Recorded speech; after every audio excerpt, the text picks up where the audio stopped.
सर्वप्रथम सर्व स्वामी भक्तांचे पुन्हा एकदा खूप खूप मनापासून स्वागत आहे।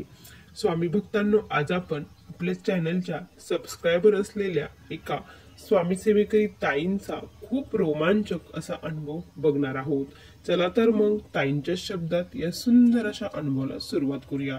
ताई म्हणतात, सर्वप्रथम सर्वांना श्री स्वामी समर्थ। अनंत कोटी ब्रह्मांड नायक राजाधिराज योगीराज परब्रह्म भगवान श्री स्वामी समर्थ महाराज यांच्या चरणी त्रिवार वंदन।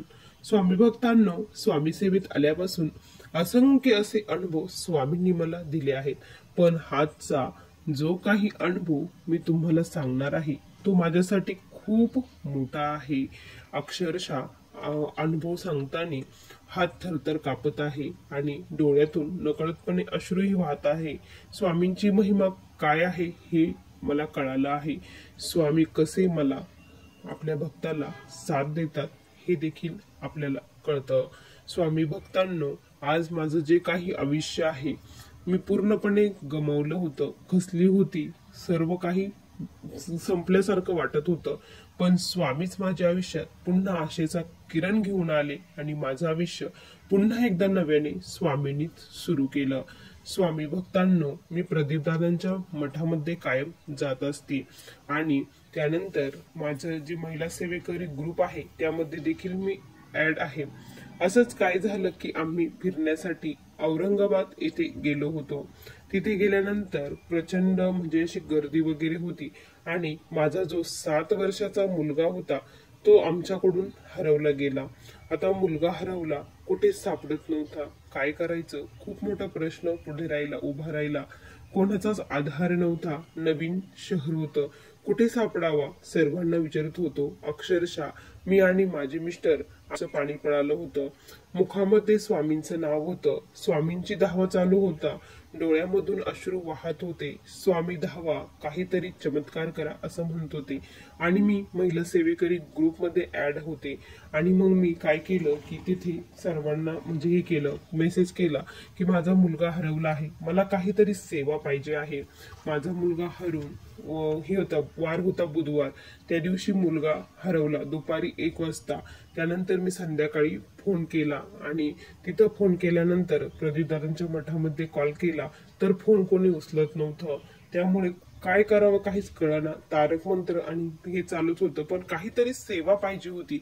मुलगा लवकर सापडावा, डोळ्याला डोळा नव्हता, महाराजांचा धावा चालू होता, पूर्ण जीवनच संपल्यासारखं वाटत होतं। मुलगाच नाही तर काय करायचं, मला तेवढाच मुलगा होता, खूप मोठा प्रश्न होता। मग त्यानंतर रात्री मी पुन्हा कॉल केला, सारखी कुणाला ना कुणाला कॉल मी करत होते।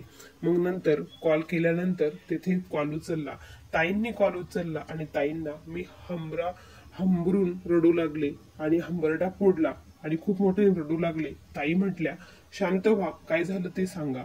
तर मी माझा मुलगा हरवला आहे, मला काहीतरी सेवा द्या, सांगा ना।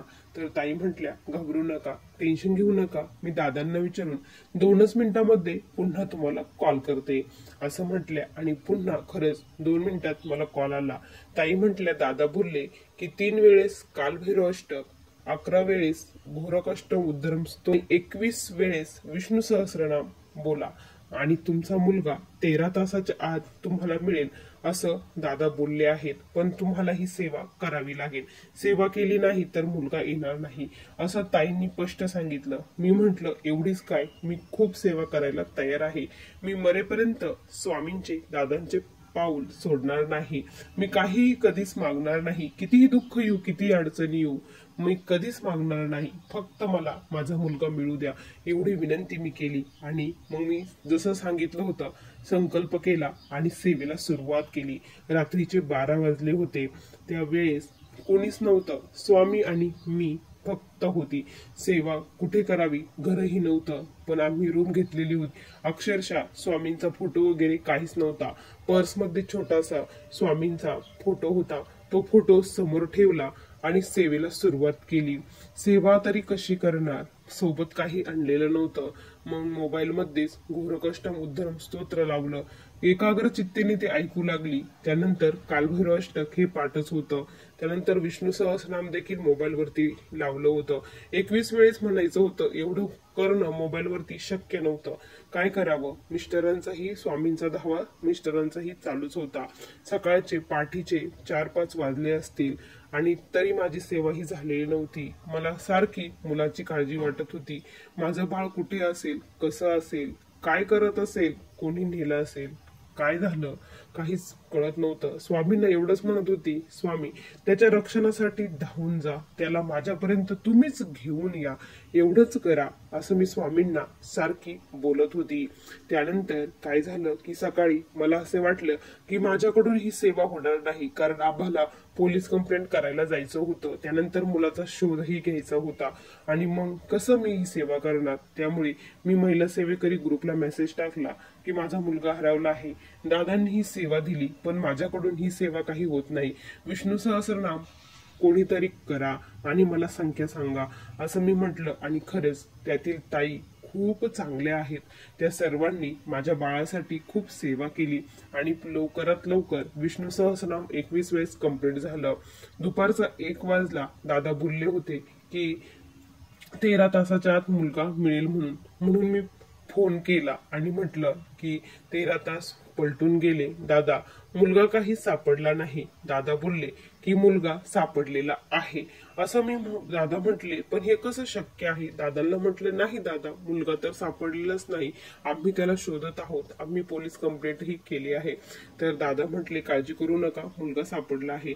आणि असं म्हटल्यानंतर मग कुठेतरी विश्वास आला की दादा बोलतायत म्हणजे स्वामीच बोलताहेत. आता माझा मुलगा मला मिळणार हे मला ठाम कळलं.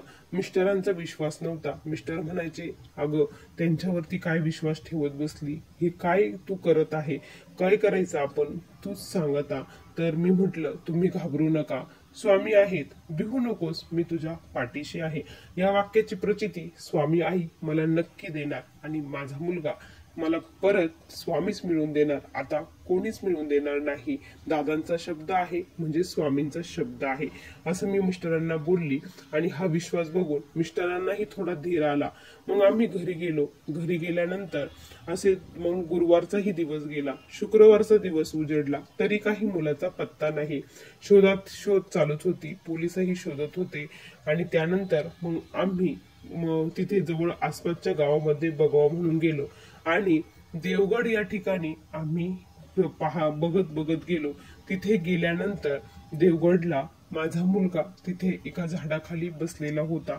ते बघितल्यानंतर माझं म्हणजे काळीज इतकं भरून आलं ना की मी ते शब्दात देखील तुम्हाला स्वामी भक्तांनो वर्णन त्याचं करू शकत नाही. इतकं काळीज माझं भरून आलं, हृदय दाटून आलं, डोळ्यातून पाणी थांबत नव्हतं. धावत पळत मुलाकडे गेली आणि त्याला म्हटलं की तू इथे कसा आला, काय आला, सर्व काही त्याला विचारू लागले.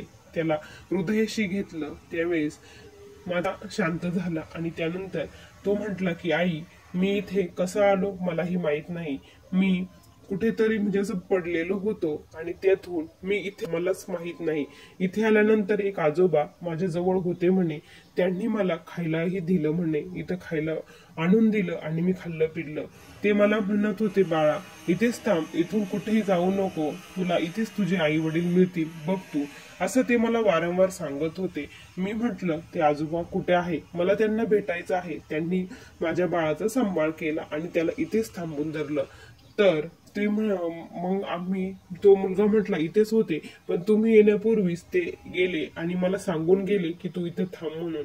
पण ते आता कुठे आहे सापडत नव्हते. आम्ही त्यांचा खूप सर्वत्र तिथे शोधाशोध केली, पण आम्हाला ते आजोबा कुठेच सापडले नाही. त्यावेळेस कळालं की दादा बोलले होते की तुमचा मुलगा 13 तासाच्या आत सापडेल. आणि मी फोन केला तेव्हा दादा म्हटले की मुलगा सापडला आहे.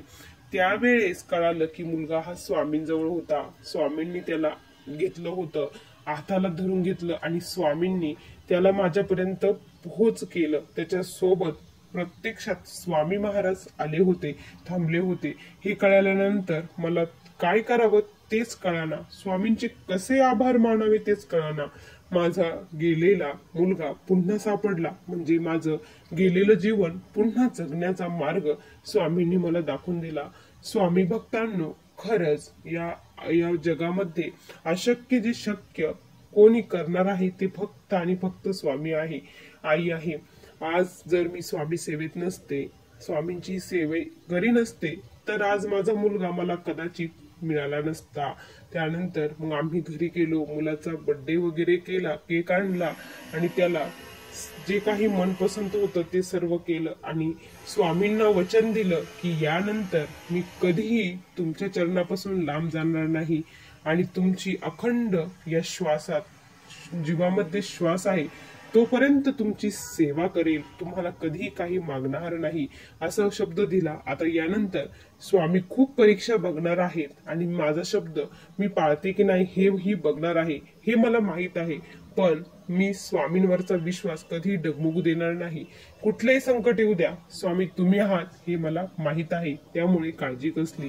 स्वामी भक्तांनो, एकच सांगू इच्छिते, फक्त अंतःकरणापासून स्वामींची सेवा करा. तुमच्या देखील अशाच चांगल्या इच्छा स्वामी महाराज लवकरात लवकर पूर्ण करूत आणि तुम्हालाही स्वामींची खूप सेवा घडो हीच स्वामीचरणी प्रार्थना करते आणि माझा अनुभव इथे संपवते. श्री स्वामी समर्थ. बघा स्वामी भक्तांनो, किती सुंदर अनुभव होता. तुम्हाला या ताईंचा अनुभव कसा वाटला नक्की कमेंट मध्ये कळवा. पुन्हा भेटूया अशा सुंदर अनुभव सोबत. तोपर्यंत सर्वांना श्री स्वामी समर्थ. जय जय स्वामी समर्थ. श्री गुरुदेव दत्त.